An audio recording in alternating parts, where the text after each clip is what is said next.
What's up, everyone? Grab your favorite color N64 controller, pull up a chair, and join me for That Game Rules, yet another retro podcast where every week we take a retro game, mix in our childhood memories, put it in a blender, and just set it to liquefy. I'm your host, Scuba. Thanks for listening, and today we're talking about Paper Mario for the Nintendo 64, and although it's not Mario Party, it's feeling like a party here because we got Goombario, Bombette, Lady Bo, and all the rest to join us today. I had to clean up. I had to sanitize the dungeon this week after Wario trashed the place last week. But we're back. We're ready to talk our favorite plumber. At a time when 3D polygons are all the rage, Nintendo took a step back, mixing our new 3D gaming with animated 2D sprites, managed to cook up a charming and visually pleasing little RPG. But before we hammer away at this game, let's chat with Goombario. He's going to tattle. He's got the secret info on this show breakdown. So every week here, we go back in time. We're breaking down old movies, shows, and toys that we grew up with. Then we go over the vitals of the game, the box art. We got characters, badges, levels, bosses, music. We'll check out some comments and reviews and a whole bunch of other nonsense. Finally, we'll give this game some awards, see how Mario did on his report card. Is Paper Mario just like his own thing? How does he fit in with that current Mario universe? We'll maybe answer some of those questions and more, because just because Mario trimmed the fat off his sprite doesn't mean he didn't give us a big beefy game to break down. And while Paper Mario may be a top shelf game, this podcast is so bottom shelf it fell on the floor. So email the show at thatgamerules@gmail.com and tell me what games you want to talk about. Do you want more Time Warp movies? Is the intro too long? Do you want more Game Gear games? Send me some feedback. Let me know. Check out thatgamerules.com and all the socials, mainly Facebook. It seems to be where we're having a lot of fun over there. Lots of fun, lots of anger, so much contention over Bart versus the Space Mutants. And it seems like people just can't admit that they like things that maybe suck. And when it comes to Bart versus the Space Mutants, like, I like that game. I do. I'm not going to tell anybody it's a good game. Do you get what I'm saying? Like, are you afraid to say that you like things that suck because then it implies that you suck? Like, there's bad food out there that I like. There's tons of bad movies I like that you admit are bad and you like them. It's okay. It's all right. That's enough negativity there. What have I been up to? Saw the Mario movie this past weekend. No spoilers here. I mean, every gamer nerd out there making content's going to give you their opinion of the Mario movie, but go watch it for yourself if you're a fan. I'll tell you, I loved it. Again, I'll say nothing about the movie, but I love the fact that the critics are trashing it. The audience is loving it. It's breaking records. We'll definitely be getting more of those movies.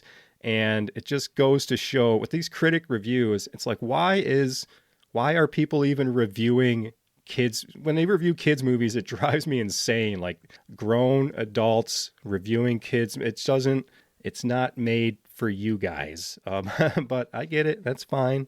Again, go check it out. Nintendo already did enough of their own spoilers.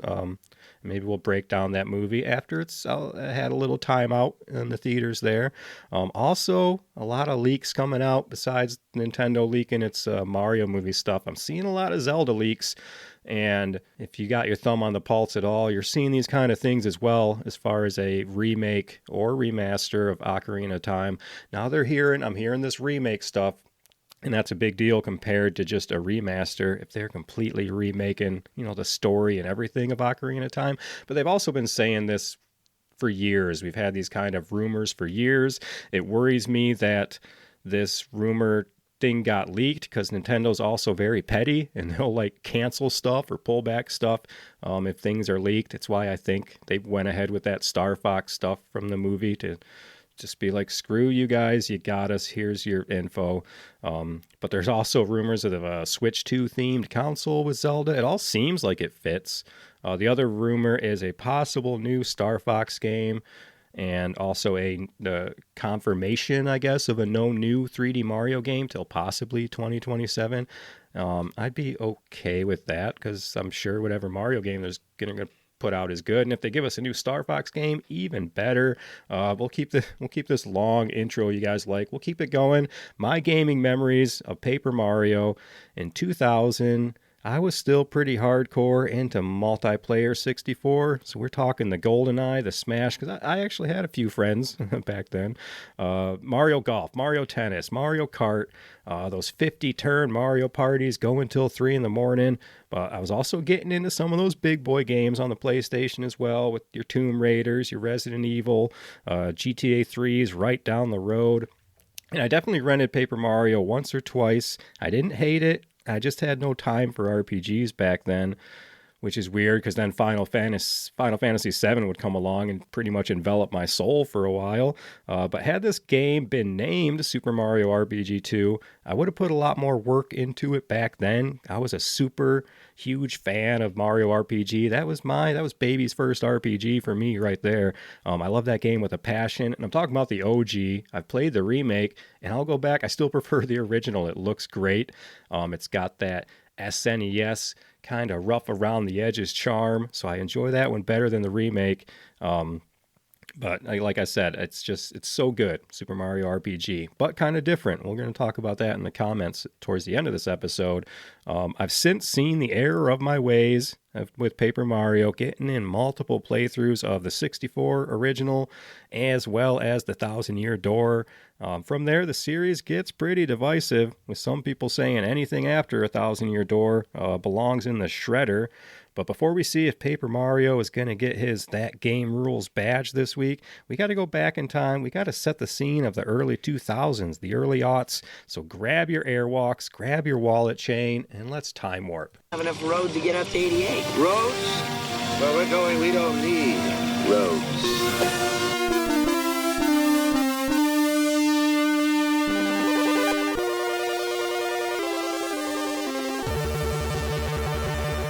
Welcome back. We're back again. We're in 2000, 2001 area there, right past we're in the new millennium now.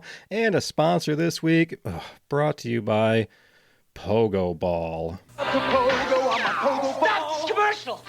Check out the new Pogo Ball Blaster with a hot new look and a bigger bounce. Get the blast, Pogo Ball Blaster. If you wanna get the bounce you're after, get the blast, Pogo Ball Blaster. A hot new look and a bigger bounce. It's got the bigger bounce you're after. Get the blast, Pogo Ball Blaster.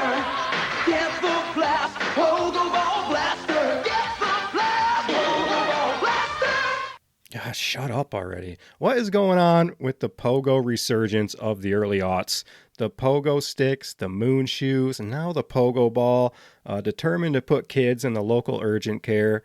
It's like you get like 3 inches of vertical height worth that thing. Is that worth it for a shattered elbow?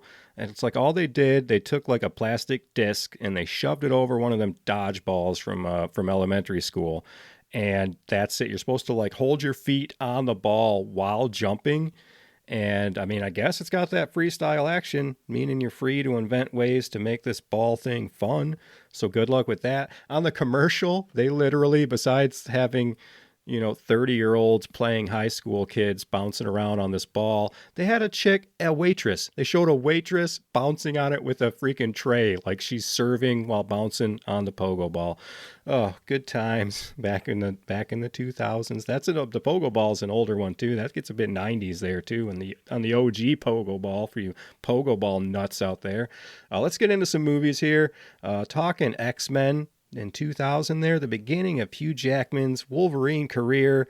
And like they said in Deadpool, he'll be doing it till he's 90. But if you want to see a great movie with Wolverine and Batman, that's Christian Bale, Hugh Jackman, Christian Bale, and Black Widow. What's her face? They're all in The Prestige. That's a really good movie. It's like a magician, old 1800s type of movie. Great twist ending. Check out The Prestige. It blew me away. Like I just rented it out of nowhere, and it's a really good movie. Check it out. Also, shout out to another one of our favorite TV shows hitting the big screen.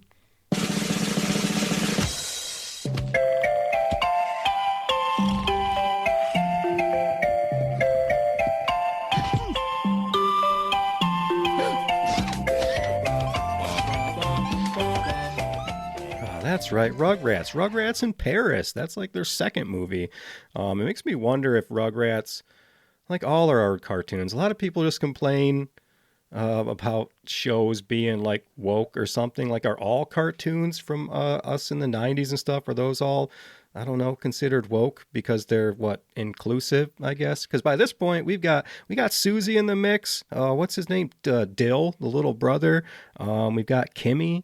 So they're bringing in more kids here. And I just worry that if this kind of stuff happened today, you'd have a bunch of ignorant parents complaining about it. But we love Rugrats. We love inclusion. We love Captain Planet. We love the BK Kids Club. Like, there's nothing wrong with bringing us all together. And we can all just, share this earth. It's fine.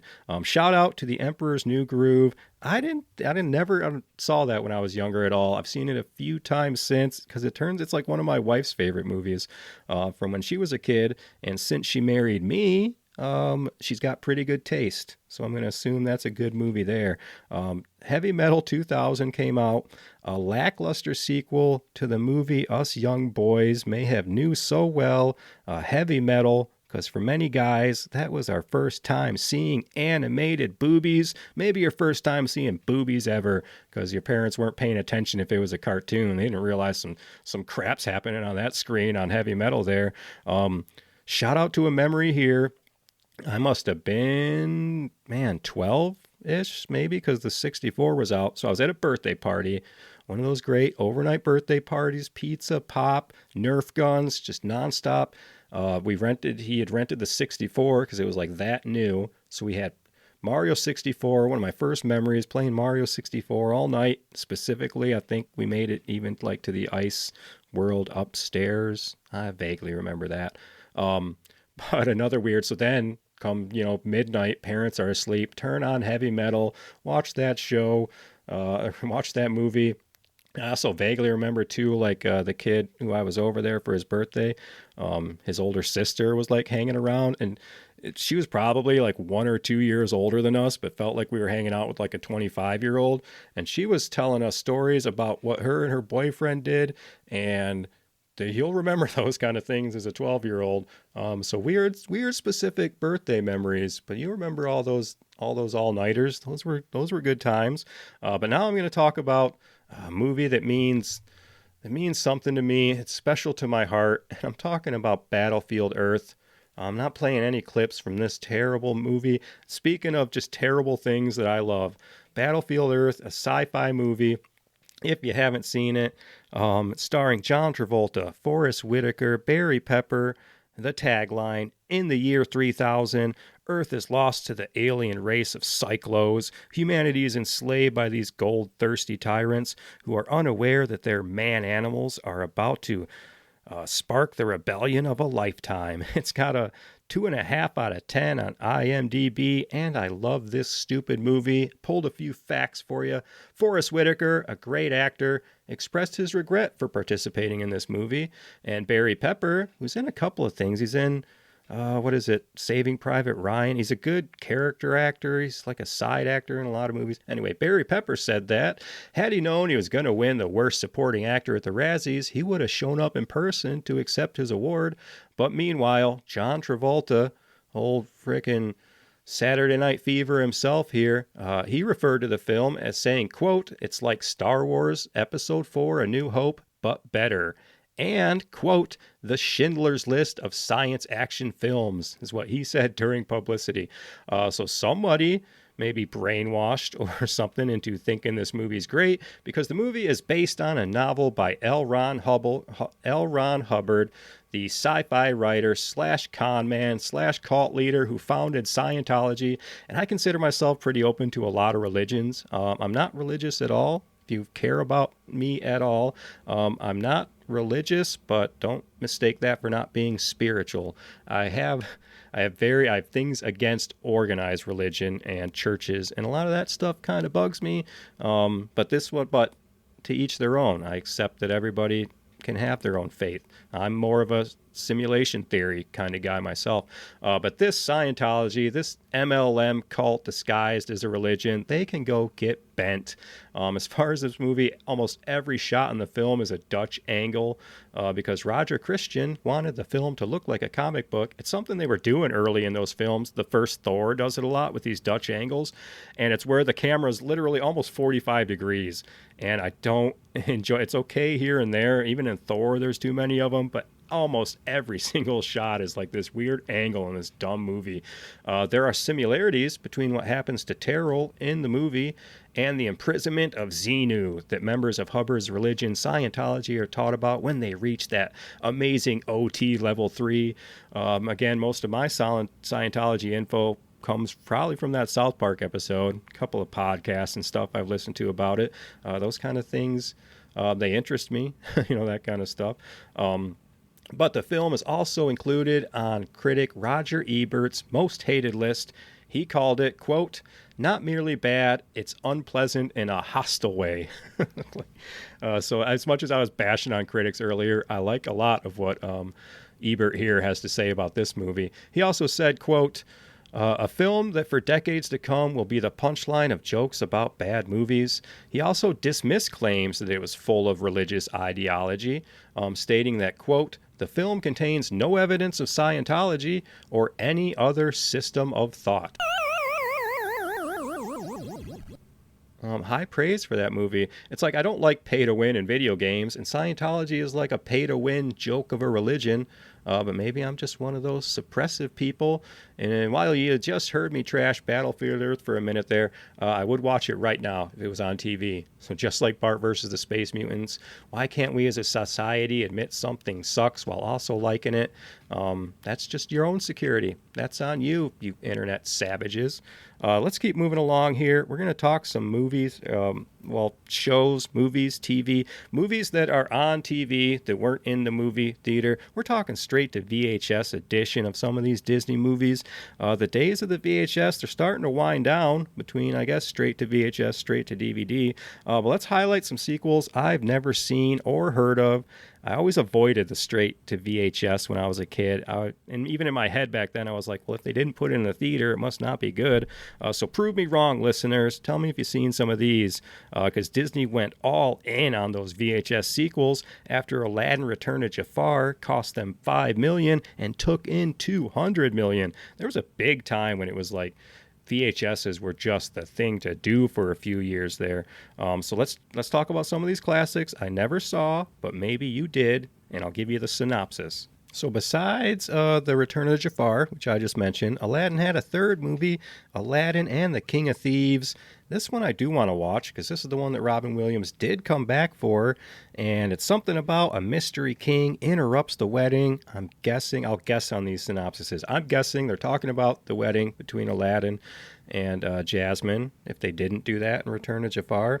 And I'm guessing, based on the cover and the synopsis, that this new king, this new mysterious king is, and sorry if they're pre-spoilers, if you haven't, whatever, I'm guessing that the new king is Aladdin's dad, and there's going to be some flashback where he had to give Aladdin away, and that's why Aladdin is an orphan, and that's why he's got some thief skills, because his dad's the king. And then they probably group together and beat some other bad. So it's one of those movies where I doubt the king's the real bad guy. I'm thinking there's a little twist in there.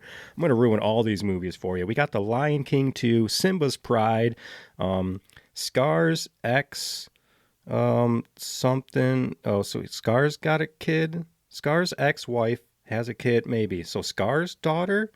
No, Simba's daughter. There's something about kids. I think all these movies are going to be something about the kids, because that's how these sequels tend to work. Even these kind of fresh ones. I wish they would just do like a road trip buddy movie or something with some of these. We got The Little Mermaid 2, Return to the Sea, and that's about Ariel's daughter's sea adventure, another kid movie. Lady and the Tramp 2, again, all these Disney bangers got sequels I've never seen. Lady and the Tramp 2, Scamp's Adventure, and that's again their dog Scamp runs away to join a junkyard dog gang. Cinderella 2, Dreams Come True, and that's more of a 3-part mini story, it looks like. So that's what I'm talking about. Let's just get some stories. It doesn't need to be a huge pass the torch freaking movie. So I don't know if there's any kids in that one. But Tarzan 2, The Legend Begins, it's a prequel, but now you got a kid Tarzan. So we're dealing with that. As a kid, and I know like the prequels, the Star Wars prequels reviews get a lot of like flack as far as young Anakin and stuff. And I'm on that train of like, as a kid, did you watch kids in movies? And that's like, kids in movies didn't make me want to watch that and relate to that kid. Like as adults, we watch things, we want to relate. You know, I want to watch Indiana Jones, maybe pretend I'm Indiana Jones. But as a kid, I wasn't trying to be short round. I was watching Indiana Jones and pretending I was Indiana Jones as well, pretending I'm Han Solo, pretending I'm He-Man. I was never putting my mind in these kids, so I don't know. I know George Lucas was probably like, let's put Anakin a little kid so kids can relate to him. But it's like no one's out there buying Anakin's little Annie dolls. Like we're still pretending we're Darth Vader. I don't even know what the hell I'm talking about. Where was I? Bambi 2. Oh, dang. I wish that was just a Bambi revenge story of like a Bambi predator, like putting the makeup on her face and like going to hunt down. But anyway, it's about, I don't know, a daddy-daughter story. Again, I was hoping for that like Max Payne style revenge story. Finally, Fox and the Hound 2. Todd and Copper are back, and that does look like a buddy road trip type of movie. No kids there, so good. I like that. Again, on the straight to VHS, but those straight to DVDs. Do you remember when those DVDs had those obnoxious menu selections and like animated? It felt like a PowerPoint presentation, some of these like DVD menus. And then under bonus features, you'd have dumb things like one of the bonus features would be like interactive DVD menu, or it'd be like closed captioning under like bonus features. So DVD title menus, you had a weird year or two there. A lot of these sequels featuring lots of the original voice actors, with some movies like Lion King 1.5, I didn't mention, but that one being considered to even have better animation and looking better than the original Lion King.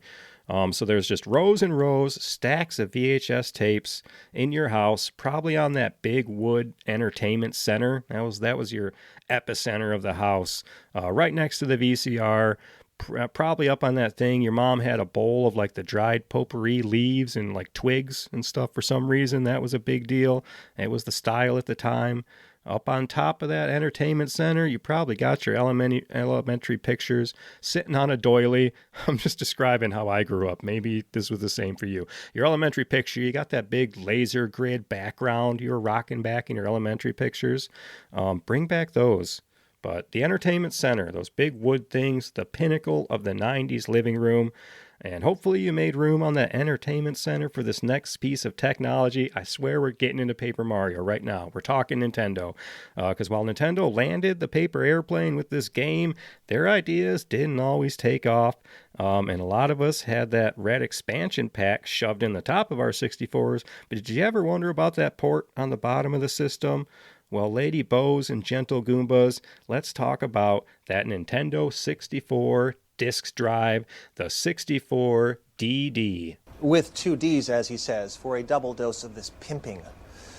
A pimp's love is very different from that of a square.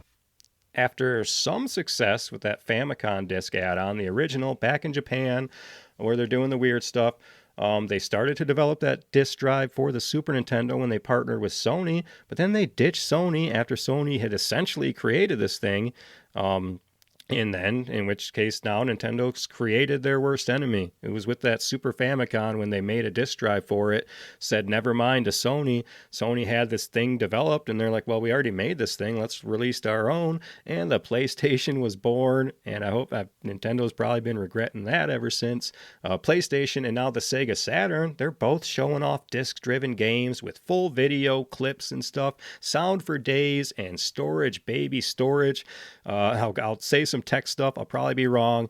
Message me. Tell me I'm an idiot. But those CDs held 700 megabytes, while the carts Nintendo decided to roll with, they held between 4 and 16, I think. CDs, they were developer friendly. They were cheap. While Nintendo and their carts, they were more expensive. They were harder to work with physically, and Nintendo can kind of be a harder to work with company, it sounds like. It caused developers to leave Nintendo in favor of disc games, including one of the biggest casualties for Nintendo. Square decided to move Final Fantasy VII over to the PlayStation, and along comes that 64DD. With 2 Ds, as he says, for a double dose of this pimping. A pimp's love is very different from that of a square. Or disk drive, you get it, was designed to expand the capabilities of the Nintendo 64 with rewritable magnetic discs and online connectivity. Or was it? I can't even tell what the end game was here for Nintendo. And they weren't even like discs. They were like a combination disc cartridge kind of looking thing. It was announced in 1995, the DD, before the 64's 96 launch, and it faced multiple delays. Delays without Nintendo seeming to talk much about it. They would talk it up, and then you wouldn't hear anything about it as far as magazines, electronic shows. But it would plug into the expansion port on the bottom of the console's underside, the N64 butthole, if you will. Its games and hardware accessories, including a keyboard and a freaking N64 mouse, allowed users to create movies, characters, and animations for use across various titles and then shared online. And you could connect to the internet via a dedicated online service, RandNet. It's like Nintendo had DLC on the mind and they didn't even know it. They were trying to sell the original 64 next to the PlayStation and the Saturn with the promise of a disc add-on system that would bring the existing games up to a new level eventually. Like essentially DLC. It's like, we'll sell you a half-finished game, like with promises that will make it better later. It may sound weird. Nintendo is like using that as a selling point when it seems to be an argument nowadays as far as putting out half-finished games. But the 64DD was fully revealed at Nintendo's Shoshinika 1996 show, and Core Magazine said, quote, Nintendo representatives insisted the system would be aggressively supported by third parties and Nintendo's internal development teams. The test results determined that would be a lie. Nintendo's list of 64DD developers originally included Konami, Capcom, Enix, Rare, all kind of our classics from back then. But check out this list of the proposed games for the DD. These are games that weren't out yet. This is pre-64. These are games that are being talked about in gaming magazines alongside the DD. As far as being promised, several games that were announced for the DD were, due to system delays and commercial failure, either released on the 64 in like a cartridge format only, or they were completely canceled, or they were otherwise ported to another console, either GameCube or all the way out to PlayStation, Dreamcast, and even the GBA itself. So take a listen to some of these games that in another universe, in one of our sideway parallel universes in this simulation theory we're living in, these were some of the games that were released, and you have that 64DD right now. We had Diablo, canceled. Dragon Quest VII moved over to the PlayStation. That was another big one, right up there with Final Fantasy, with Nintendo losing their RPG mojo there. Fire Emblem 64, that was canceled. Kirby 64, that one was released on cartridge as the Crystal Shards. We had Mario Artist Soundmaker. That was a splint from Paint Studio that was also then canceled. There was like essentially a big sequel to Mario Paint that was called like Mario Studio that had then kind of different sections of it for like doing like polygon drawings and then doing, so it's the same way kind of Mario Paint worked with kind of weird different sections. This one was a little bit more serious, but still being mixed around and canceled and all sorts of stuff there. We had Mario Party 2. That was eventually released on console. Then we had Mother 3. Shut up and take my money. Sorry, I just really want Mother 3. But that was converted to a cartridge in 1999, then canceled in 2000, then redeveloped and released on the GBA, but then only in Japan. So there are Mother 3 copies. You can find maybe a translated, emulated copy. I say go for it, since Nintendo ain't giving us any other way to get to it. Also was teased a Mother 3.5, so they're already teasing an expansion for a game they're just going to not ever give me. We had Pokemon Snap. That got a cartridge. Pokemon or Pocket Monster Stadium, that got a cart. Pokemon Stadium, that got a cart. But then you got Seaman. That was originally going to be a 64DD game. That was released on the Dreamcast, and that's the game that I always thought was just some weird fever dream I had when I was a kid. It's a microphone game. You're talking to a weird human-faced fish, and it's like a creepypasta or something nowadays. Also, Street Fighter 3 canceled, Super Mario 64 2 canceled, Super Mario RPG 2, or Super Mario Adventure is another name it was going to go for. That is what we got now, released on a cartridge as Paper Mario with some work around there. We had Ultra Donkey Kong. That was released on a cart as DK64. Then we got some weird ones here. We had Zelda, which was initially canceled. It was like Miyamoto was selling this like I said, like Zelda DLC, Ocarina of Time DLC, these add-ons to that game to make it bigger and beefier, that then was eventually released on the GameCube as Master Quest, if any of you guys ever played that. Yoshi's Island 64, that was released on a cart as Yoshi's Story. But then we got Zelda 64, which would become Ocarina of Time, and Zelda Gaiden. That's a cool name. That's going to eventually be your Majora's Mask. So there's a list of some games. Q, December 11th, 1999, near the end of the N64 life cycle, and this thing finally releases in Japan only. And the only way to obtain this instant relic was through a subscription service only, and that was called RandNet. This internet company, I guess, operated exclusively in Japan, provided internet access through a membership-only portal, and allowed users to share content such as artwork or high scores, I guess. The subscription included a dial-up internet account, 64DD hardware, and a schedule of game disc deliveries by mail. So to get this thing, you had to sign up for this. You had to order this kit. Then your games would be delivered to you through the mail. I mean, back in the 90s, it doesn't sound terrible, except they're releasing obsolete technology by now. So you could purchase the RandNet starter kit, and that would have the drive, the 64 modem.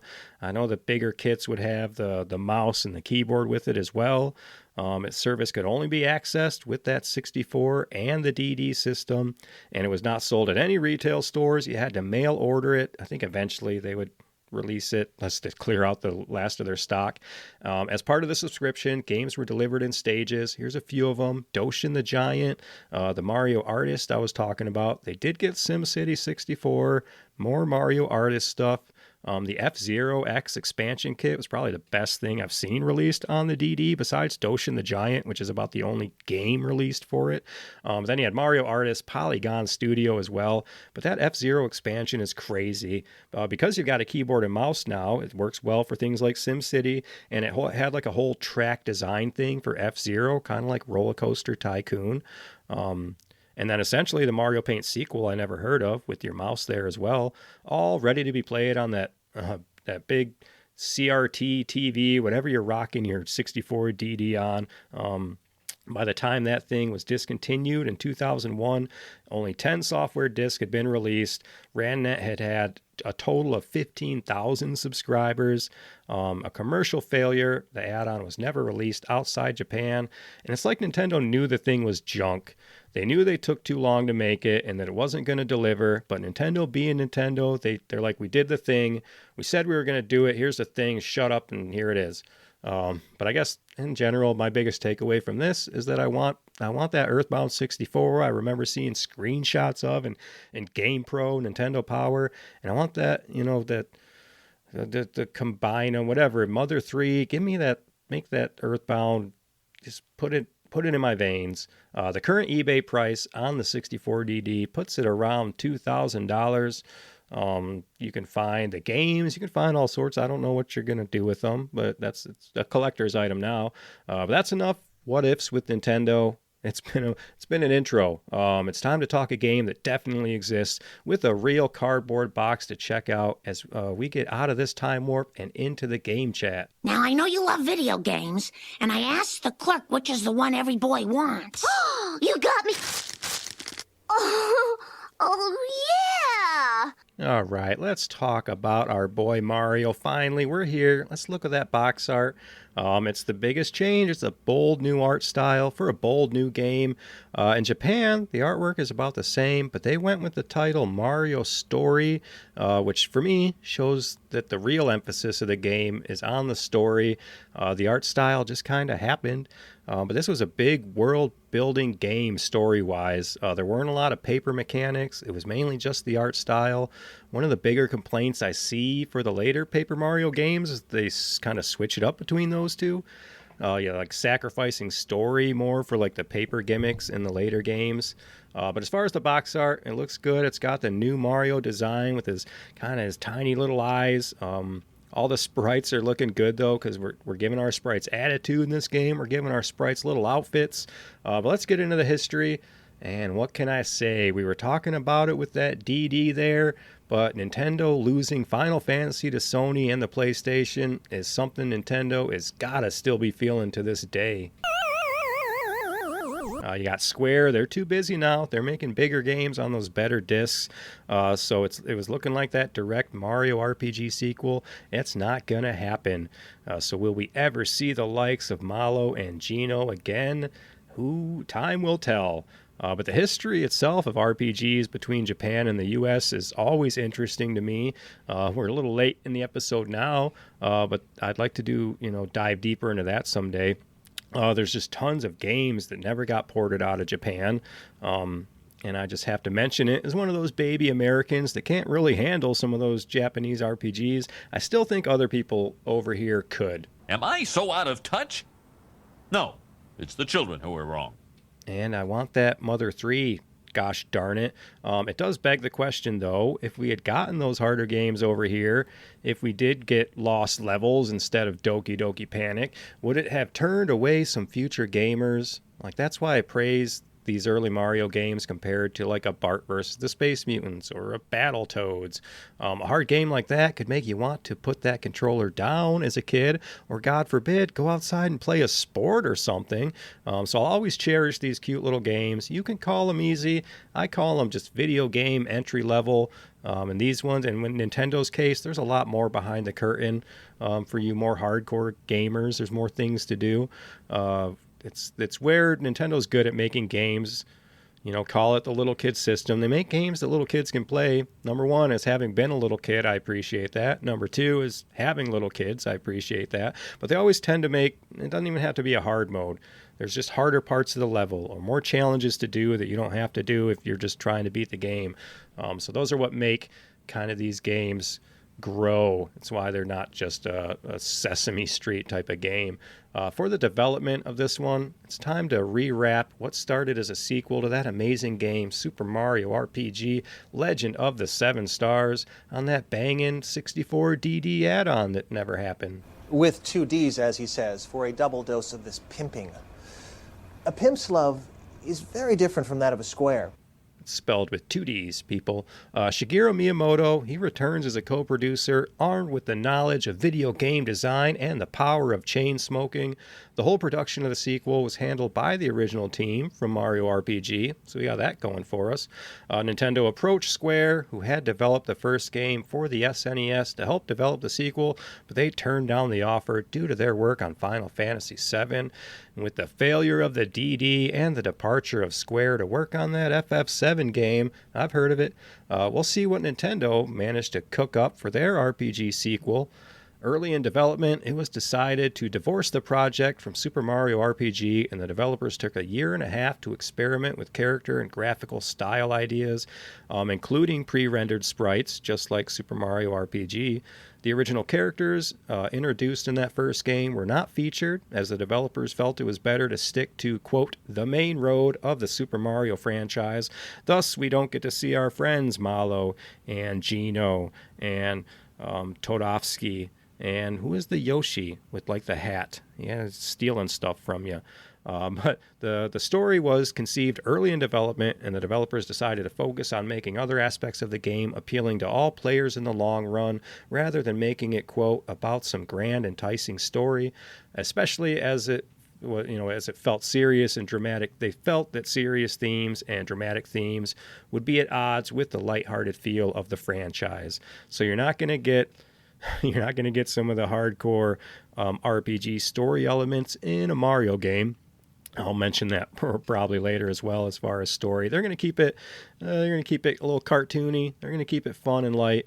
Originally, the main story was developed by HAL Laboratory, which is best known for the Kirby series, and I can't think of HAL Laboratory without seeing their logo pop up at the beginning of Smash Brothers. Before the development was handed over to Intelligent Systems, and so you go from Sephiroth to Kirby as far as like RPGs here. Like I was saying, no big mid-game character deaths happening here. Although with Malo, maybe I wouldn't have complained.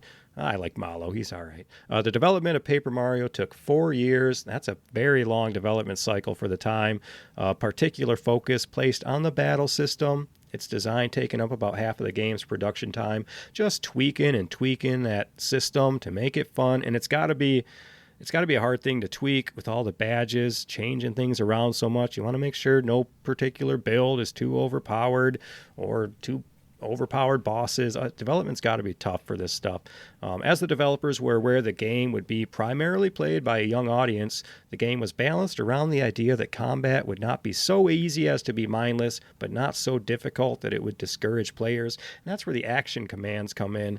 They were included to appeal to the more seasoned players. Then the badge system was put in to simulate that traditional RPG feeling of growing stronger as the game progresses, without featuring your typical equipable weapons or like a large amount of stats that you keep putting into things. The game was initially called Super Mario RPG 2, again slated for release on that 64 DD. With 2 Ds, as he says, for a double dose of this pimping. It was first revealed at Nintendo Space World 97, a video game trade show hosted by Nintendo. However, the development moved to cartridge format instead. Although not on a fancy new CD, it did crank out some of those great Nintendo tunes. For the music, all the game's compositions were written by Yuka Sugioka, with a reprised arrangement of previous Super Mario themes by Koji Kondo. Sugioka stated that she used pieces of music that originated from games like Super Mario 1, Super Mario 3, and Super Mario World, and expanded them to make the theme music fit in the game. And it does. That's why I love all kind of newer Mario games, Mario Galaxy, Mario Wonder, because they're always incorporating just the same themes from the NES games, from Mario World. It's just essentially the best Mario music there is. A soundtrack for Paper Mario was issued in 2001 by Nintendo of America in limited quantities as a bonus gift for you subscribers to Nintendo Power. Just put that baby on vinyl today. They're doing that with everything. Just release a nice Paper Mario vinyl. The music score was entirely sequenced using instrumentation from the Roland Sound Canvas SC-88 module. It's something. It's that magical music box making all the Nintendo noises to fill up your ears. And with that one, I picture like a Rob the Robot as far as like what that thing is, like a little DJ robot making Nintendo sounds. But anyway, I'll DJ myself. I'll DJ Scuba us another jam before we get straight into the game chat.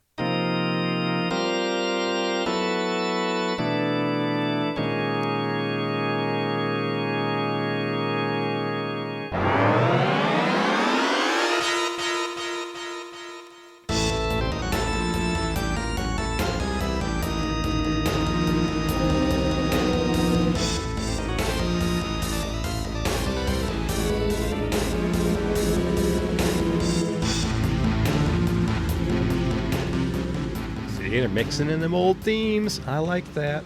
Let's get into the characters, and I'll just Rosalina read you a little storybook. All my little Lumas here. We'll get to the characters. Our mustached Marvel must once again match his wits and courage against Bowser's evil schemes. Wario is the party star. You're out of here. I'm talking about a different mustached man. Mario allies with 8 partners in total, each of whom represents a different type of enemy from the Mario franchise. And that's what I love so much about this game. Even though they took away my boy Gino, we got some good allies here. They are Goombario, a Goomba who can tattle, give you info about any character, environment, and enemy. We got Cooper, a Koopa Troopa with the ability to throw his shell at otherwise unreachable objects. Bombette, a Babomb with the power to blow up weak parts of walls. Paracarry is a paratrooper that can help Mario cross gaps too large to jump across. We got Lady Bo, a Boo that can make Mario invisible and transparent. Watt, a little Sparky with the power to light up rooms and reveal hidden objects. Sushi, a Cheep, helping Mario to swim. And finally, Lacka-Lester, a Lakitu with the ability to help Mario traverse dangerous obstacles such as spikes and lavas. And we'll talk more about these guys as we come across them in the story. For the controls, if you don't know what a Z button is, you can't afford it. For Mario RPG, we'll keep it simple to learn, difficult to master, although not really that difficult, because we're in the 64 era now, kids. These games are going to walk you right through. You don't got to read your instruction booklet. You can stick this thing in, get a little tutorial. And while I won't get specific on buttons, let's talk the general controls. I'm bad with proper words for games, as far as like RPG and JRPG and action RPG, but this game features turn-based combat with action elements. The overworld's more 2D than 3D at times, with enemies being pretty obvious, mostly avoidable if you so choose, as far as breaking away from some traditional RPG overworld. Don't see any enemies, you're just in a fight type of situation. The combat breaks tradition in a variety of ways. Your partners have no health, they don't level up with you. You can get kind of these super blocks to power them up. There's also unique action commands during the fights that range from timing your button, aiming with your joystick, rotating the joystick. It's almost just as addicting wanting to like master those moves, those action buttons. Because of the simple leveling system, the game requires virtually no grinding. So you just make your way through. It's one of those games where if you're overpowered, you're just not getting any experience from some of those enemies in the lower level areas. Choosing between in your leveling system, HP, FP, and BP with hit points, flower points, badge points. You can go full badge points. You can just rock some crazy badges. You can go spread it across the board. You can get more flower points to use more of your badge attacks. But no, even for this game, I was like, I'm going to go, or for this recent playthrough, I was like, no HP, no FP. I'm going to go full BP. And I just loaded up with badges because I felt like just having a little silly playthrough. But yeah, it's up to you. You can level up how you want. Now we know. And knowing is half the battle. And finally, let's get to the story. It's Nintendo. There will be no dramatic deaths of main characters halfway through the game. Looking at you, Final Fantasy, insert number here. Let's check out the story. Let's open up this pop-up book. Because since the original name, Mario Story, for this game, it plays like a little book, broken up into chapters. We'll start with a prologue. Again, not a full walkthrough here. We're just going to hit the highlights. A plea from the stars. We begin this game in the best way a video game can start, with a letter from Princess Peach. We're introduced right away to the feel and depth of this world. As you make your way through Peach's castle at the beginning, you can choose to chat with all the different townsfolk. And that's besides the fact I just geek out being in the N64 era Peach's Castle. And now it feels more alive. There's bedrooms and kitchens and stuff. Starting out with those 2D sprites of our favorite brothers. I love Luigi in these games, the Paper Mario games. That's at least his diary here. And I guess just every interaction in Thousand Year Door with him. But the mixture of art works so well. And the dialogue in this game, it's worth reading. I tend to be a stop and talk to everyone kind of RPG player, which is why they tend to take me forever to get a playthrough. But they start out mixing in all these familiar races from the Mario universe, but they're all in their own little communities, living amongst each other, buying and selling to each other, probably having little farmers markets or something. Maybe the Koopa police take on the Goomba firemen in the local softball tournament. The game just gives them little details, little outfits, give these NPCs character, and it makes the world feel lived in, like right at the beginning. Although I don't think there's little firemen Goombas. That'd be cute. Nothing super tough in the game. They guide you along pretty easy, but this game brings a lot of flavor to the RPG dinner table. They break some traditions with the 2-player party, the 2D/3D overworld, and the badge system. Kind of seem to be the big kind of changes for me. The story kicks in, Bowser being Bowser.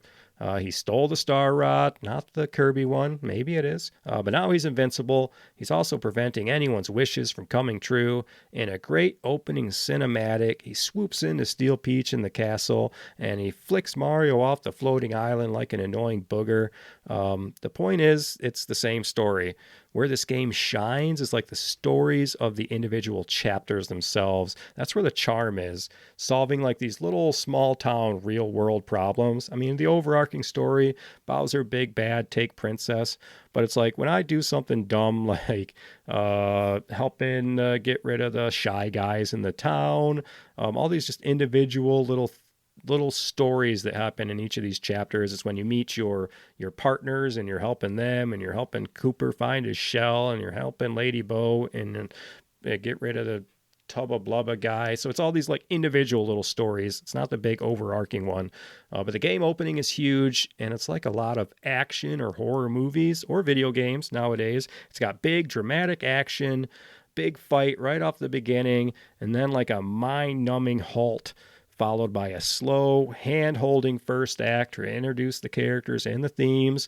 I'm being a bit dramatic, but you get it. It's always something big and then a big throttle back. Now you're weak, and now you start your own story there. With the whole prologue here being like a tutorial itself. But it's up to Mario once again to find the 7 star spirits, rescue Peach, send Bowser and Cammy. She's like the Karen of the Kamek family. Time to send them packing. Hey, listen! It's time to get cracking. Make your way down to Goomba Village. Meet your first companion, Goombario. Goombario, he's a rambunctious little lad, sporting a baseball hat and a membership to the Mario fan club. Goombario, he's here to give us some good conversation throughout our whole adventure. His family is around to wish him well as he heads off on a big adventure with Mario, and I love the Goomba attack. It's just you deal with these Goombas, you've been dealing with them your whole life. And as far as like Goombario's attack, he just full sends himself at the enemy, just head first, like WWE off the top rope. Also, the point in the game where we get a staple of Paper Mario, pun intended, the hammer. And that's just kind of goes hand in hand with Paper Mario, I think. With your new partner in tow, make your way to my home away from home. I love it so much. We're going to spend a lot of our time there. We're heading over to Toad Town.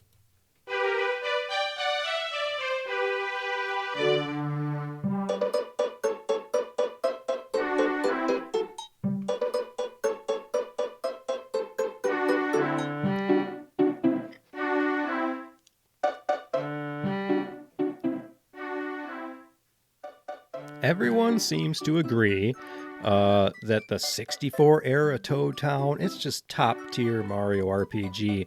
Like the town, it feels just so alive. It's got so many little stories going on, lots of places to explore. And the best thing is, it's up to you. You can do as much exploration if you want. It's definitely like a hub of the game. You'll be getting real familiar with Toad Town, and for me, it never gets old. Also, our introduction to Junior Troopa. You son of a bitch. Oh, this little twerp. He's going to chirp us the entire game in the most pathetic ways. I hate you almost as much as Baby Bowser. But the game itself, it's just so comfy. It is comfort food for the soul. People can talk trash about these cute Mario games all they want, but this game, it'll literally take me out of a depression. Like, don't scroll your phone at night and get a bunch of bad, crappy news. Like, play this game at night before you go to bed. You'll wake up feeling better, especially these winter blues from this damn season that just won't end. So there's my podcast ad for you. Forget BetterHelp. Play Paper Mario. Let's go Chapter 1, Storming Koopa Brothers' Fortress. The Koopa Bros boss, and just an obvious homage to the Teenage Mutant Ninja Turtles. I love that, and you know it. Shut up and take my money. After getting a Power Rangers boss in Mario RPG, they keep the 90s love going. Sometimes you're all right, Nintendo. You play with my emotions a lot, though. You're like an abusive spouse, the way you treat your player base sometimes, whether you're shutting down local Smash tournaments or sending cease and desist to people posting online copies of Nintendo Power, even though you don't make them available anywhere to view and purchase, even if I wanted to pay you for them. Same with your games you refuse to make available. Looking at you, Pokemon Red and Blue. But anyway, I keep crawling back, let me buy your games, please. We're going to head down Pleasant Path to Koopa Village, but I hope you brought your PPE. They've got a bit of an infestation going. That was PPE, personal protective equipment, I think. Because those fuzzy sprites, they're looking a little bit like the coronavirus. And at this point, is it funny? Has it not been long enough? Does anyone care? Does anyone not? Anyway, we're going to help our new buddy Cooper out. He's coming out of his shell, but it's not as bad as the TMNT musical stage tour. He's sporting a fancy ascot. He's got a Scooby-Doo Fred situation going on there. But another cool thing about these companions is the real-time action during the overworld, because each partner has unique abilities to use during your travels to gather items, find secrets, collect all these star pieces, everything else to sate your RPG lust. In Cooper's case, you can kick them around, you can take out enemies, you can collect enemies. Like I rattled off with the companions earlier, that's all their kind of overworld stuff. But Bombette's going to help us open cracks in walls, find locations to things, and, like I said, Sushi going to help you swim. All these characters do stuff during fights and during the overworld. So we're going to get to our first dungeon. We're going to get to the puzzle solving. The overworld, it's just so different from those standard RPG isometric overheads, or even your PlayStation fixed camera overworld thing with like the Final Fantasies. Or like Resident Evil, I guess. It mixes in some platforming, avoiding enemies, all while searching for new areas and secret chests and question mark blocks. But here we meet our next companion. After we spring a trap, we land right in the dungeon. Bombette is here, and she was either caught just like us, or she's into some sort of bondage, or in her case, would it be bombage? Awkward dad joke coming in hot. But we're going to free Bombette. She'll join us. She's going to join the team. She's a pink Babam with a temper to match her attitude. But you can use her, like I said, to blow up walls. Look for those cracks in the walls, Zelda style. The whole game features classic enemies as well as some newcomers. Here we've got Koopas, Babams, and Bullet Bills. It's up to you if you want to try to take them out or sneak past them. But just looking at the enemy list itself, it's all your classics, but then they do like the variations of them. So you have tons of different kinds of Goombas. You've got enemies from Yoshi's Island, but all the way to we're talking bloopers from Mario 1. There's a lot of Mario 2 love with your Shy Guys here. There is different variations of the Piranha Plants. You got your Kameks in here from your Super Mario World. Then you got new guys. We've got all the Mer people in here. We've got a couple of new enemies and stuff, but they look great. They look straight out of Yoshi's Island or something, or kind of my new favorite 2D sprite base game, Wario Land 4. Those graphics are great. Nothing is gross. No Wario Land 4 gross bosses in this game. But the Shy Guys, the Goombas, they're all here. So we're going to head for the first boss, the Koopa Brothers. They're even talking, with their cool, rad Ninja Turtle slang. And a lot of multi-phase fights in this game. And this one starts out with the boys hiding in a big old Bowser Trojan horse. So it's time to play Shredder on these paper turtles. We're going to free the first Star Spirit. And in between all your Mario action are these awesome playable cutscenes with Peach as she attempts to escape Bowser's clutches. We get our best Bowser dialogue in those, the stuff I miss from like Super Mario RPG, the first one. And it's a fun break while also freeing Peach from that damsel in distress image, although one of her quests is to go bake a cake later. That's okay. But back to Toad Town. Now Bombette can access a new area for us, and this town has everything, though. We've got an inn, you've got shops, there's mini games, there's the post office with the whole optional reading like letters and updates from your crew and things throughout the game. You got the pipe to go back to Mario's pad, and that's where you can go check out Luigi's diary, giggle at all the stuff he's writing. You got the dojo training, just lots of optional things here. But next up, we're hopping on the choo-choo. We're heading for the desert into Chapter 2, The Mystery of Dry Ruins. But it's mail time, and it's time for our favorite flying Amazon Prime delivery Koopa, Perry Carey. He's got the gear, and rain, snow, or shine, he's going to get the job done. They even managed to make the desert look great here, too. And the desert levels, they can be like hit or miss. So here we've got like Dry Ruins, which is like a abandoned desert town, the Pyramid Dungeon, King Toot and Koopa boss. But meanwhile, back to Peach. She's got numerous attempts to escape the castle alongside her buddy Twink. That's a little star buddy. He's going to try and help Peach out. He'll be delivering messages to Mario and stuff too. But it's cool because you actually get to control Peach in a variety of mini games each time Mario saves a star spirit, such as baking a cake for Gourmet Guy, cloning the appearance of Bowser's minions to sneak around the castle. And at the end of every gameplay segment with Peach, she overhears Bowser speaking like about the bosses or some upcoming stuff that Mario is going to be working on before that. So it's like she's getting some intel she can then pass down if Mario gets stuck. And there's also like a box she can transfer items to Mario as you're sneaking around. There's like a library part you go through, so you're seeing all this stuff in the castle while doing this Peach stuff. So she keeps getting that intel, and it's pretty legit, just exploring Peach's castle and getting to play as Peach. I didn't expect it going into this game, even though, you know, she may not be. But that's where I said that's where the charm is in these stories and things. Those are some of the funner parts of the game. It's not this big, overarching evil guy stuff. But we'll move on here. Chapter 3, The Invincible Tubba Blubba. Straight up. Haunted levels, haunted forest, Boo Mansion. You know I love the haunted stuff. Boo's Mansion's cool. It's pretty big. It's kind of easy. It looks more imposing than it actually is, but there's lots of puzzles to solve, mazes to explore.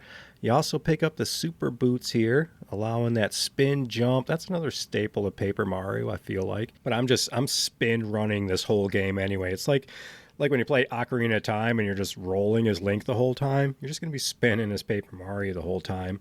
But come to find out, there's something strange in the neighborhood. Who you going to call? Not Luigi. He's not getting his game until the next system. Although it is teased in this game with Luigi's Diary.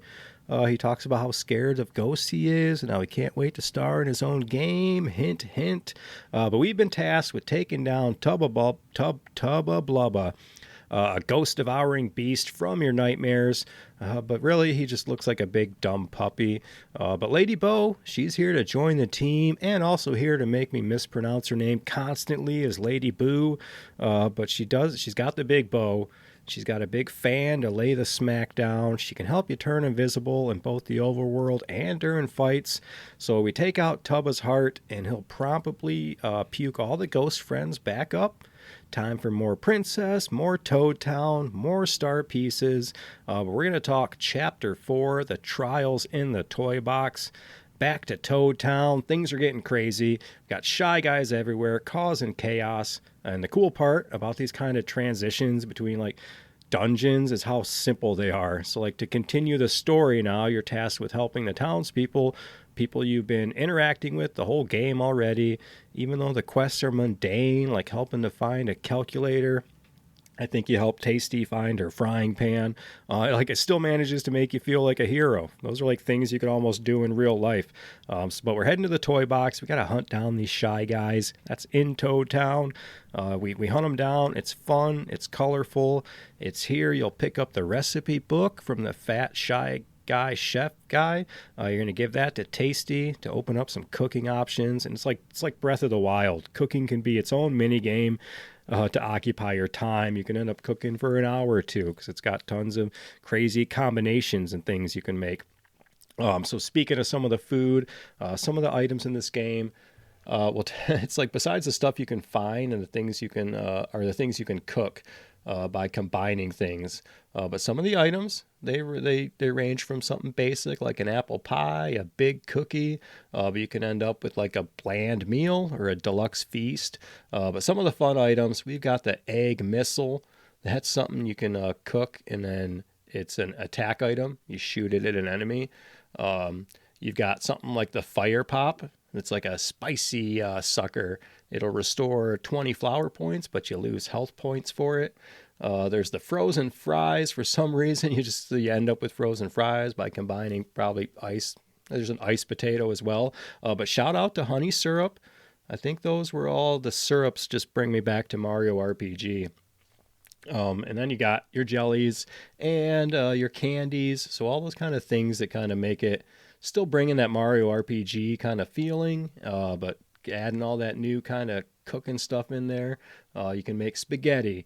You can make a mushroom steak. You can make a super soda, which kind of reminds me of Earthbound. So lots of fun stuff. They just keep it fun. Moving on, we also meet one of my favorite partners in the entire game here, and that's Watt. She's adorable, and I feel like Nintendo knows how much we all hate that Mario 3 son. So maybe they're trying to bring some love back with this cuddly little spark you can just hug. She's got a little binky and everything. We got a multi-phase Shy Guy fight featuring an army of Shy Guys, all led by the man himself, General Guy. Because my character isn't important enough for a last name. Because I'm gonna die 5 minutes in. Guy, you have a last name. Do I? Do I? I don't know if General Guy has a last name, but defeat him, back to Toad Town. We're going to help out a whale with some indigestion, I think. Peach has a mission there. She's going to go bake a cake. We won't get into any sexism there, but we're off. We're off to Chapter 5, Hot Times on Lava Island, because Mario and his new friends, they travel to Lava Island, an island where its inhabitants are threatened by an impending volcanic eruption. We got Yoshis. Lots of Yoshis, lots of throwbacks to Super Mario World 2 here. But someone call CPS. These Yoshis, they can't keep track of their kids. You got to go chase them all down. That's where we're going to meet Sushi the fish, or the Cheep Cheep, if you want to get technical about it. She's going to join the team. Is she a she? Sushi? I think so. Coming in real handy with diving, so you can dive down and get stuff in the overworld now. As far as fighting, she's good at taking on a lot of fire enemies. Also in this world, shout out to that Raphael the Raven cameo. I'm loving that from Yoshi's Island, as well as one badass looking boss sprite with the fire piranha, because it starts piranha, then it dips into the lava and it comes out as a fire piranha. So that one's pretty cool. Let's head back to Toad Town. Constantly again, our nemesis, Junior Koopa, he's back. You son of a bitch. And this guy, he evolves like a Pokemon. Now he's got like wings and a spiked helmet. But the thing about that is, it's like when something, as far as the mechanics of it, when something has a spike on its head, you can't jump on it. You have to use your hammer. So those are kind of the plays there. So he's upping himself. This isn't even his final form yet. Maybe you've got that badge that allows you to jump on the spikes. Because depending on your badge selection, you can really mess around with your playthrough. You essentially only have a jump, kick, item, and a partner as far as your moves during a fight. So the badges, they can add moves, but then you can only have so many badge points, with, of course, high power badges taking more badge points than lower ones. Balancing between badges, you can go like a full hammer build. You can do a full jump build. You can use your classic power plus, your classic defense plus. There's also the silly badges that I love, and then like quality of life improvements to help in the overworld while exploring. So you got those as well. The system itself, it just adds that replay value. Let me shout out some of these badges, some of these unique ones. You've got All or Nothing, which raises Mario's attack power by 1 if he's successful with an action command. So that just adds more play to it as well, like a technique type of thing. You have the FX, all those badges that I've never really played around with. They change the sounds on things. There's the badge that makes you, I think, move faster in the overworld. There's badges that you can avoid enemies if you run into them in the overworld.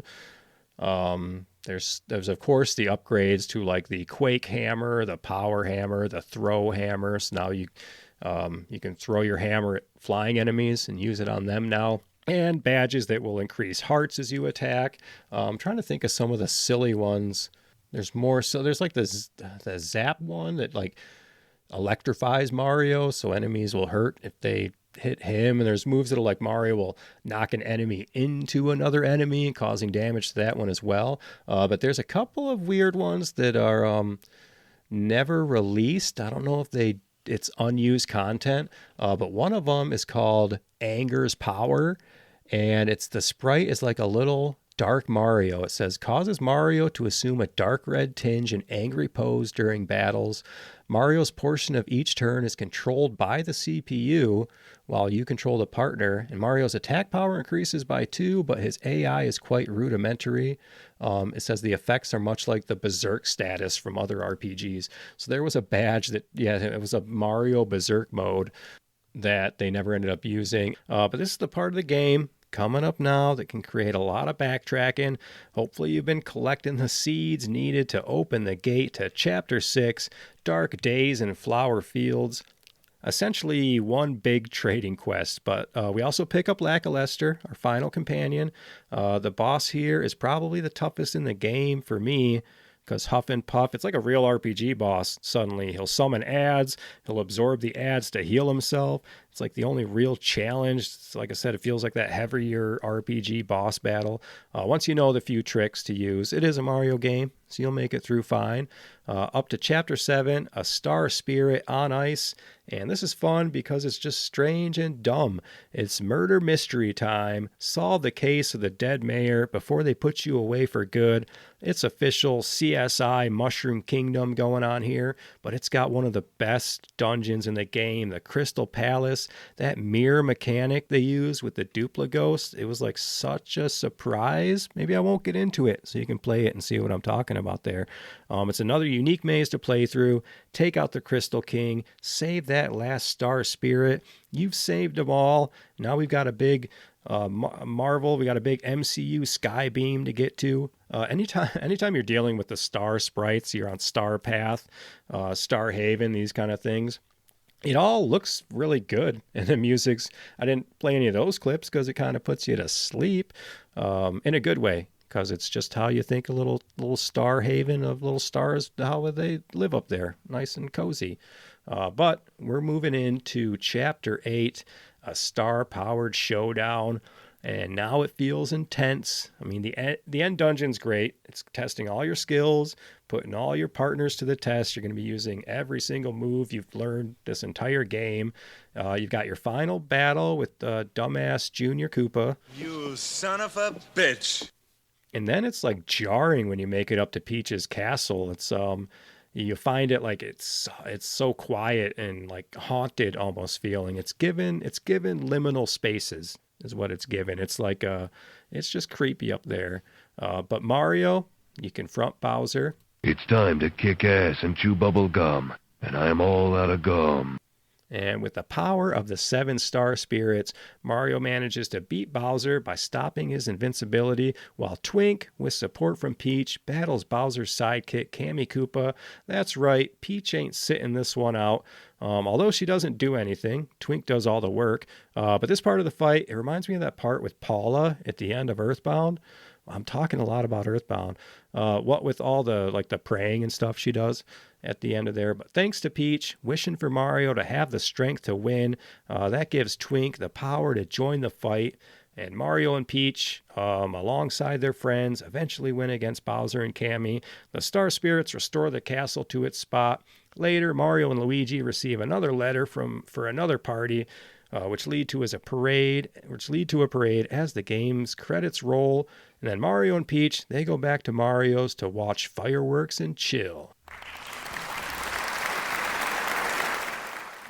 And then the game just ends. There's no going. You just start over again. But I'll start over again, play some different, try out some different badge builds and stuff. Like I said, even though knowing what to do and everything, like a once-a-year game, for me, this can fill that gap. Like I said, it's therapy. But just because we finished the game, there's still lots of surprises. There's still lots of secrets to find out there. It's a secret. Shut up. I got to shout out Luigi's Diary again. Lots of kind of 12 pages or something, but here's page 1 for you. He says, Once again, my brother went on an exciting journey. Once again, he went alone. It's so unfair. I remember the carefree days when we played golf and tennis and had parties.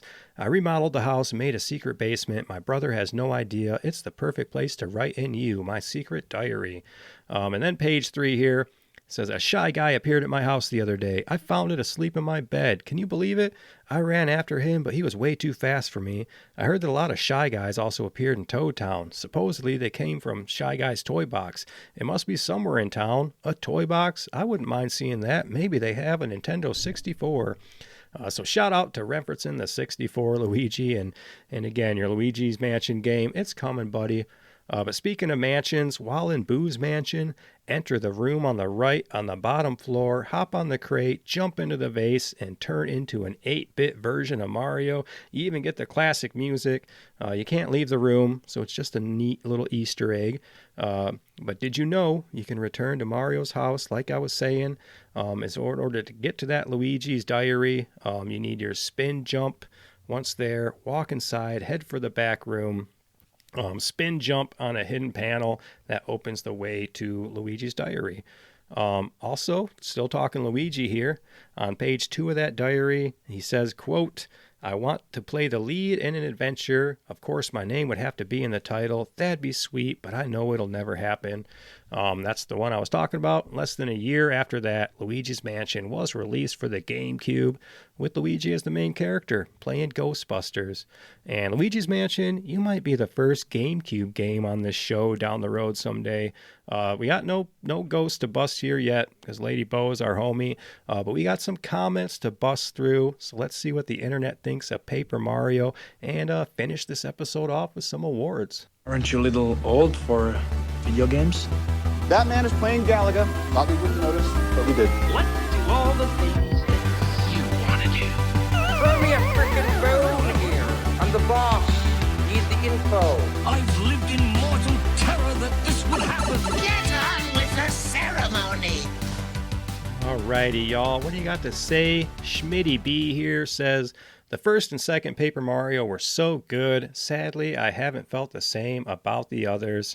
And that seems to be a general consensus on the internet.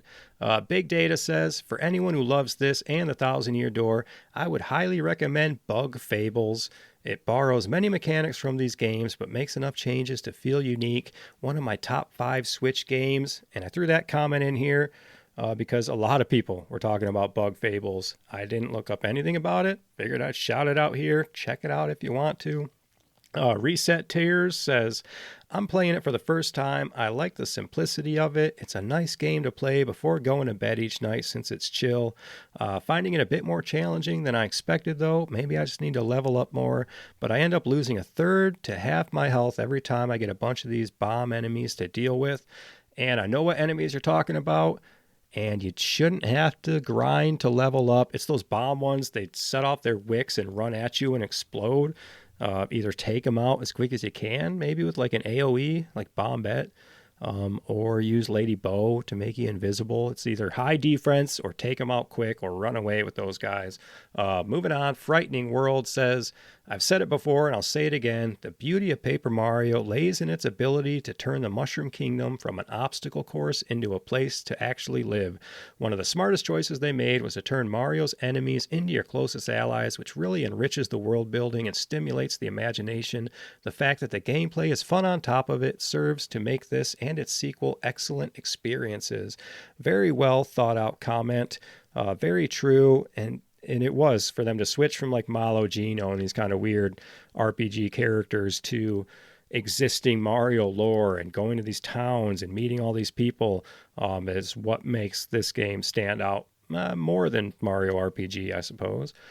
Another Dr. Zoidberg says, I rented it when I was a kid, but never really got into it. Might give it another go. I probably never gave it a fair chance, though. It was supposed to be the successor to Super Mario RPG, one of my all-time favorites, and I couldn't get over the disappointment that it was not really the same. You've heard me talk about that as well. I've made my peace with it. I've come over to the side. They can both exist. The heartbreak's over because Paper Mario was worth it. So to lose what would have been a Super Mario RPG 2 to end up with Paper Mario. If that's the universe I'm living in, I'm okay with that. Kyle Chu says, it's crazy how it hasn't aged a day. All the other N64 games on Switch are still fun, but show their age. Paper Mario could have come out yesterday. And another comment, making me eat my hat, my Mario hat with the ears on it, the Tanuki hat. And it's because I said that forever, that there's like no games that look good on the 64, but we were okay with it because we were sacrificing that for the 3D.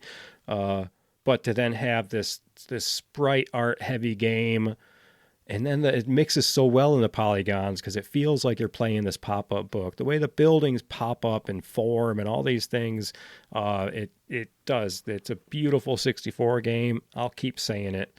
Next comment, The Band Geek says, despite the Thousand Year Door being mechanically superior in most ways, running more smoothly, and leaning more heavily into the paper gimmicks, OG Paper Mario is 100% charm. It was a radical shift from prior Mario games while being the spiritual successor to Super Mario RPG. I think it's a genuinely perfect game, and they need to reboot this sub-franchise by getting back to what made it so great.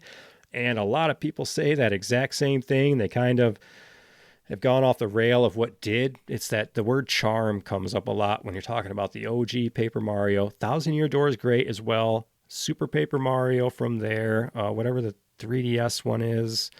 Origami King, Color Splash. All these ones, they've all, like, the battles have changed. The fighting's changed.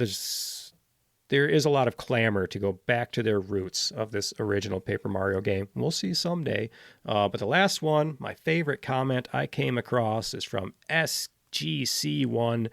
And they said, Paper Mario 64 feels like a Mario game that just happens to be an RPG, whereas some other games feel more like RPGs that happen to have Mario characters, like Super Mario RPG.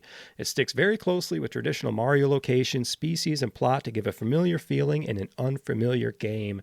And I really like the way you worded that, that Paper Mario, it's a Mario game. It happens to be an RPG.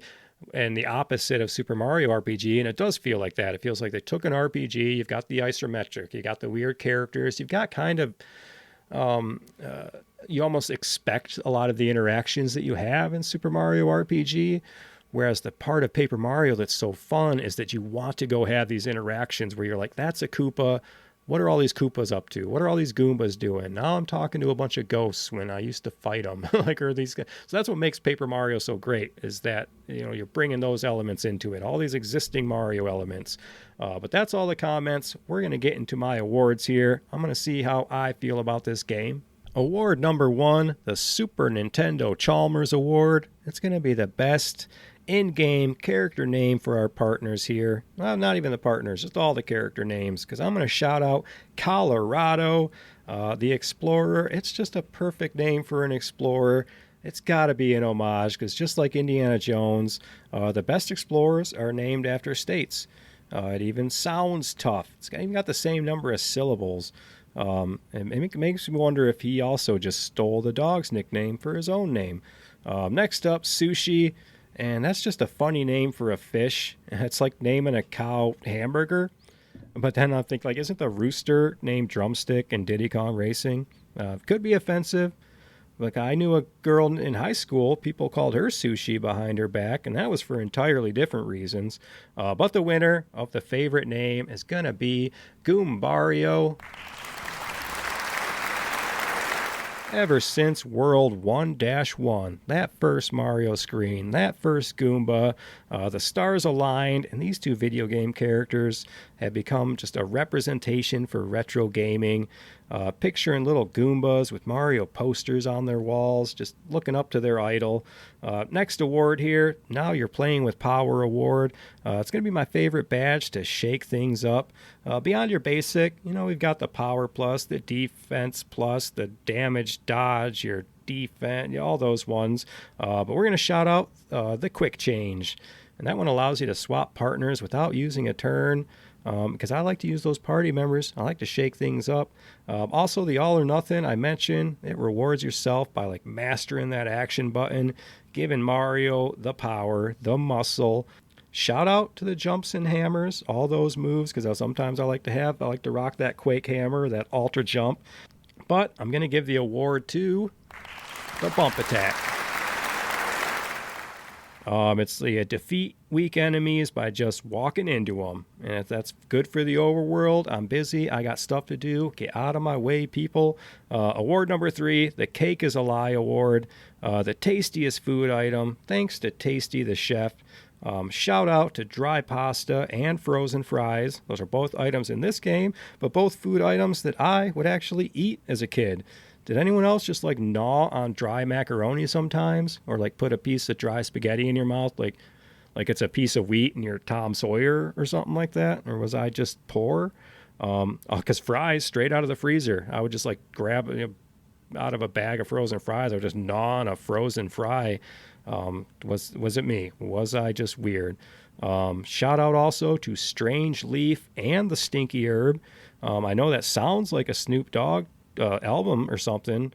The leaf icon itself is looking a little sus, but Leon and Claire, everybody else, they taught us the benefits of the green herb. If it's good against zombies, it's going to be good against some Koopas.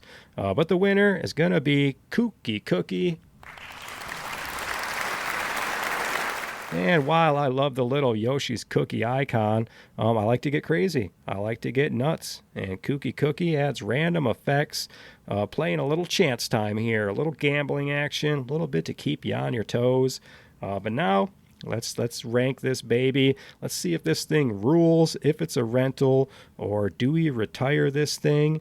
Does it slide down that rental bin? Does it end up in the desert with all those copies of E.T. for the Atari? We'll go out of 25 again this week. Let's talk gameplay, visuals, music, sound, and awesomeness.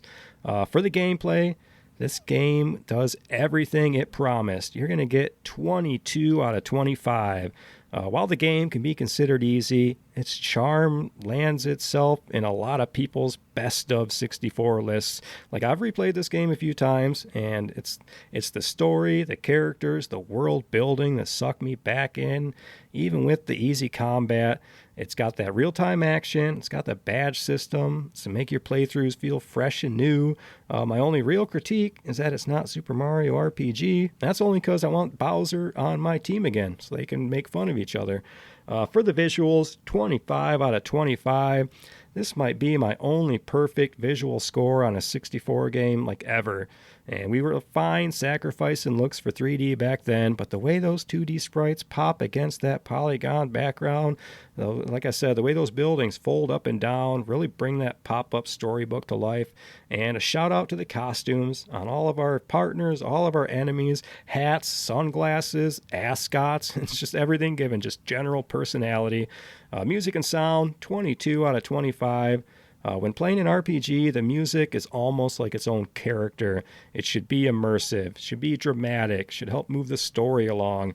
And the soundtrack here is banging. The sound effects are keeping it classic Nintendo with your dinks and your donks and your coin noises and stuff. And I really needed this after last week's bizarre Wario Land 4 soundtrack. So it was a nice palate cleanser. Awesomeness, 20 out of 25.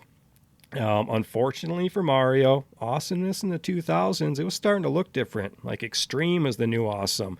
Loud music, Mountain Dew, GTA, Tony Hawk, CDs, Extreme Nacho Cheese Doritos. Nintendo, they were trying to play it loud, but was it too late? Like, as a teenager, I never gave this game a chance because maybe I was too cool for Paper Mario.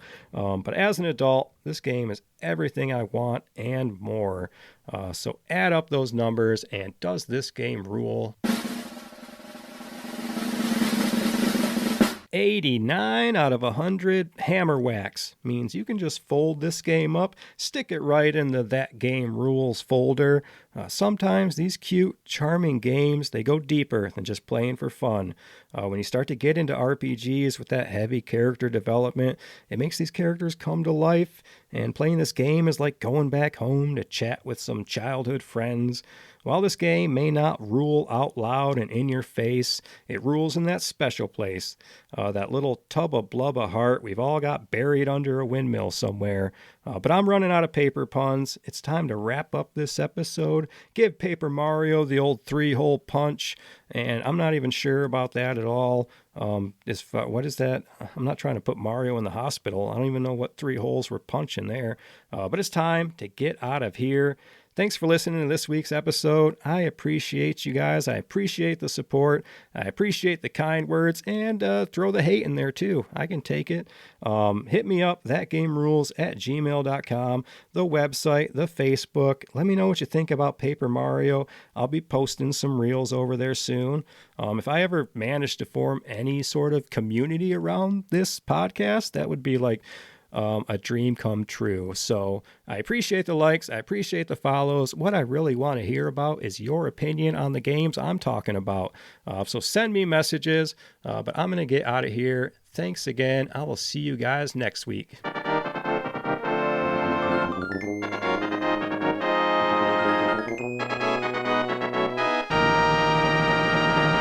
With 2 Ds, as he says, for a double dose of this pimping. A pimp's love is very different from that of a square.